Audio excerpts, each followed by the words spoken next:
I didn't disappear all at once. It happened in small, almost invisible pieces. The kind no one notices until there's nothing left to notice. The night I finally left, there was no dramatic goodbye. No note. No final look in the mirror. I didn't slam the door or whisper someone's name. I just stood in the hallway, listening to the hum of the refrigerator and the distant sound of traffic, and realized something terrifyingly calm. If I stayed one more day, I would finish erasing myself anyway. So I chose to vanish while there was still something left to save. People think disappearance is an act of cowardice. Running away. Escaping consequences. Starting over because life got too hard. I used to believe that too. But what they don't tell you is that sometimes staying requires more cruelty than leaving. Sometimes leaving is the only way to stop becoming someone you can't forgive. 10 seconds into this story, here's the truth I never said out loud: I didn't leave because I was unhappy. I left because I was responsible. And that responsibility was killing me quietly. From the outside, my life looked stable. Not extraordinary. Just acceptable. I had a job that paid the bills, a partner who knew my habits, friends who sent birthday messages late but still sent them. We had routines.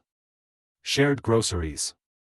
Inside jokes that weren't funny anymore, but we repeated them out of habit. I smiled when required. Nodded at the right moments. Answered "fine" automatically. Inside, something was rotting. Not sadness. Not anger. Guilt. It started with a phone call I almost ignored. A number I didn't recognize. Late afternoon. I was tired, irritated, ready to let it ring. Something, instinct, maybe, made me answer. A voice on the other end said my name like it had been waiting years to say it. She didn't cry. That was the first thing that scared me. She spoke carefully, like someone balancing on a thin surface, afraid that one wrong word would crack everything. She told me she was in trouble. Not financial. Not dramatic. The kind of trouble that eats you from the inside and leaves you functioning but hollow. She said she had made a mistake years ago. One she never told anyone about. One that connected us in a way I didn't yet understand. And then she said something that changed the direction of my life forever. "There's a child," she said. "And I think it's yours." Silence is not empty. It's heavy. I remember staring at the wall while my brain refused to cooperate. The room didn't spin. My heart didn't race. Everything slowed down, as if my body had decided to shut down unnecessary systems. I asked questions like a machine. Dates. Names. Details. Probabilities. She answered them all. The math was cruelly accurate. I didn't tell anyone. Not that night. Not the next day. Not the next month. I carried it like a secret illness. At first, I convinced myself it was a coincidence. That biology plays tricks. That this wasn't my responsibility. That I had a life already built, obligations already chosen. But guilt doesn't care about logic. It grows in silence. I started imagining a child I had never seen. A voice I had never heard. A life unfolding without me in it. And the worst part wasn't missing milestones. The worst part was realizing that my absence wasn't neutral. It was a decision. Every day I stayed silent, I was choosing myself over someone who didn't even know I existed. I tried to tell myself that revealing the truth would destroy too many lives. That staying away was the lesser evil. That some secrets are kinder when buried. But late at night, when my partner slept beside me, breathing softly, trusting a version of me that no longer existed, I felt like a fraud occupying someone else's life. I started withdrawing in ways that were subtle enough to excuse. I stayed longer at work. I spoke less at dinner. I stopped making plans for the future. I stopped imagining us 5 years from now because every image felt dishonest. My partner noticed, of course. They always do. "Are you okay? You've been distant. Did I do something?" I answered with the cruelty of half-truths. "I'm just tired. Work's been heavy. I need some space." Space. Such an innocent word for something that destroys slowly. The woman called again months later. She wasn't asking for money. Or forgiveness. Or a relationship. She just wanted to know if I existed. If I was real.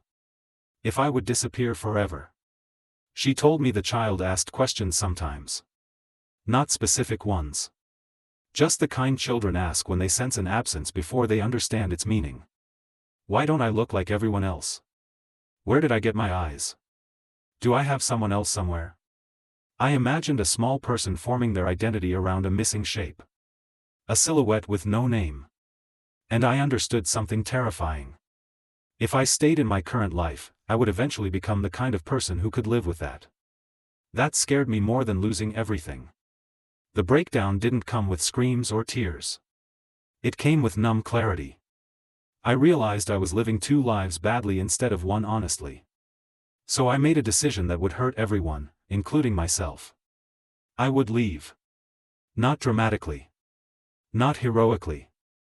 I would step out of the life I built, remove myself from the story I no longer deserved, and face the consequences of the one I had ignored.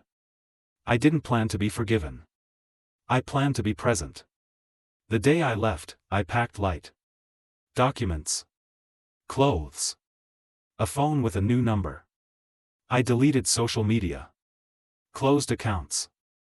Left my keys on the table. I looked at my partner sleeping and felt a grief so deep it felt physical.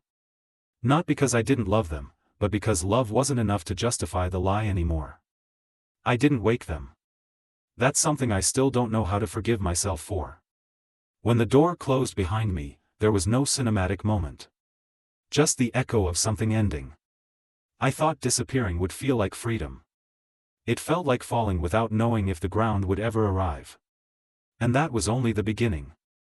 The first weeks after I disappeared felt unreal, like I had stepped out of my own body and was watching someone else make irreversible choices.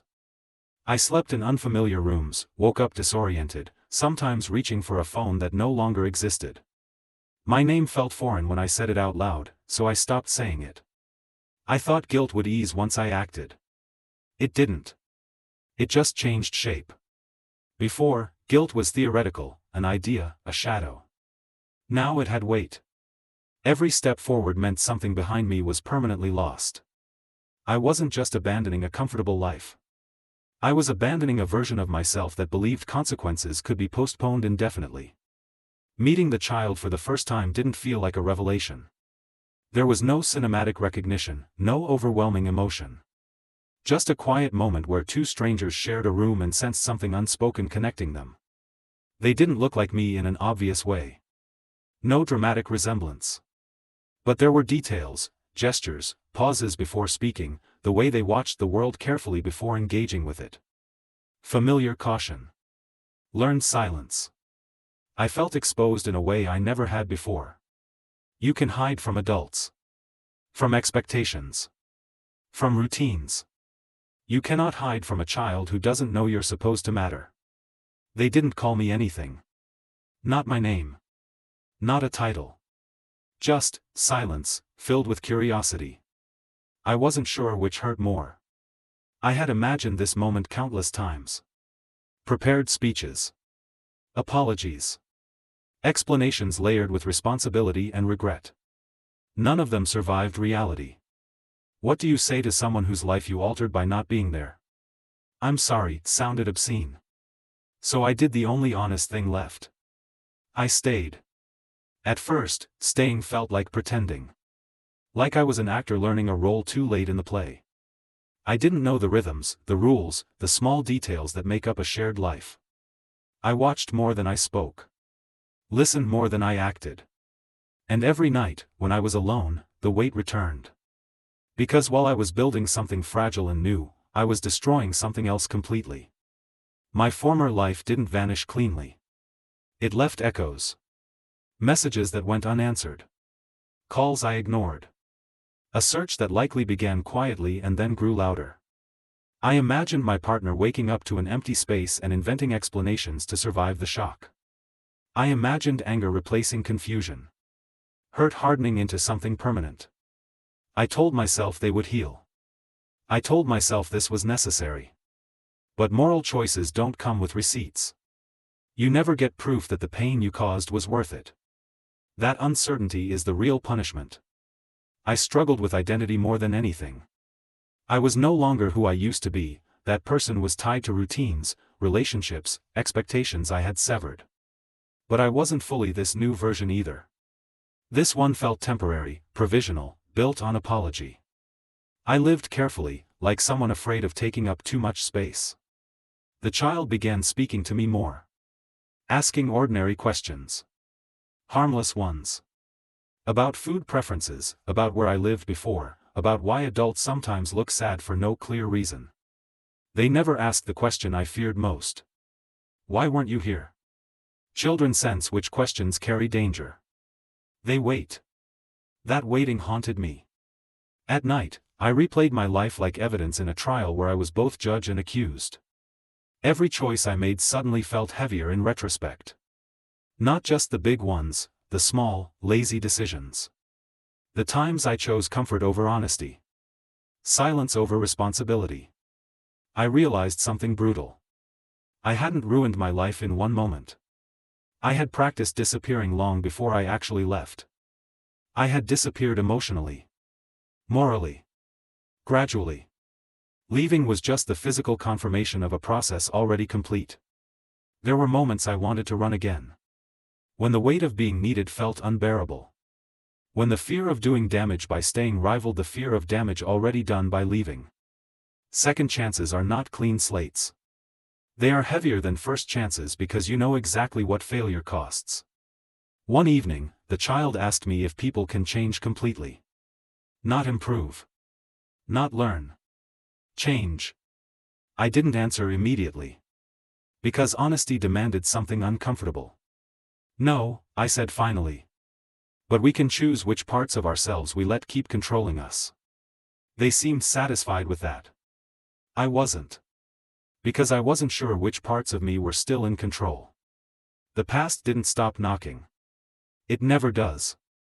It waits until you're tired, until you almost believe you deserve peace, and then it reminds you that escape and accountability are not the same thing. I knew eventually I would have to face what I left behind. Not to return, that life was gone, but to acknowledge the damage.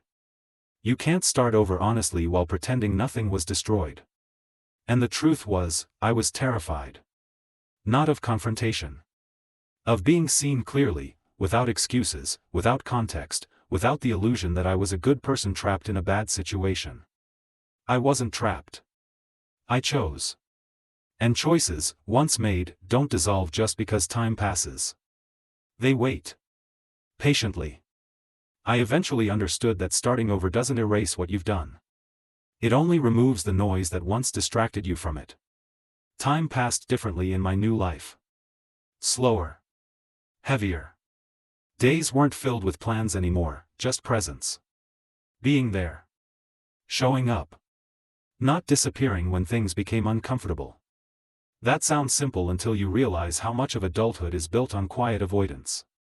The child began to trust me in ways that scared me. Not with declarations or affection, with expectation. They assumed I would be there tomorrow. And the next day. And after mistakes. After bad moods. After silence. That assumption carried more weight than love ever had. Because love can survive disappointment. Expectation breaks when you fail. And I knew exactly how capable I was of failing. The reckoning I had postponed finally arrived when I received a message from my old life. Not anger. Not accusation. Just a question that cut deeper than either. Are you alive? I stared at those words longer than I want to admit. Alive. I had asked myself that question every morning since I left. Not in a poetic sense. In a practical one. Was I actually living, or just choosing a different form of disappearance? I replied. Not immediately. Not carefully. Just honestly. Yes. I am. I'm sorry. We spoke once. Only once. There were no reconciliations. No dramatic closure. Just two people acknowledging that something irreplaceable had been broken by a choice that made sense to only one of them at the time. They told me they had rebuilt their life without me. That hurt more than knowing they hadn't. Because it meant my absence had become permanent in ways I couldn't undo. After that conversation, something inside me settled. Not peace. Responsibility. I stopped imagining myself as a tragic figure making a noble sacrifice. That narrative had protected me from a harder truth. I wasn't a hero. I was a person who made a choice, one that saved one life from growing around a lie, but destroyed another built on trust. Both things were true. And I had to live with both. The child eventually asked the question I had been waiting for. Why did you come so late? I didn't dress it up. Didn't soften it with metaphors. Because I was afraid, I said. And because I thought my comfort mattered more than the truth. They absorbed that quietly. Then said something that still echoes in me. At least you came. That sentence didn't absolve me. It challenged me. Because coming late is not the same as staying. Years from now, this story won't sound dramatic. It won't trend. It won't feel cinematic. It will just be a quiet example of something most people avoid admitting. You don't ruin your life by making one bad choice. You ruin it by choosing comfort over honesty again and again until honesty becomes impossible. I disappeared once. Not to escape consequences, but to stop running from them. I lost a life I loved. I gained one I didn't deserve. And every day now, I wake up with a simple, heavy promise. I will not vanish again. Not from fear. Not from guilt. Not from myself. Because the worst regret isn't the life you leave behind. It's realizing you were present for your own disappearance long before you ever walked away. And this time, I stay.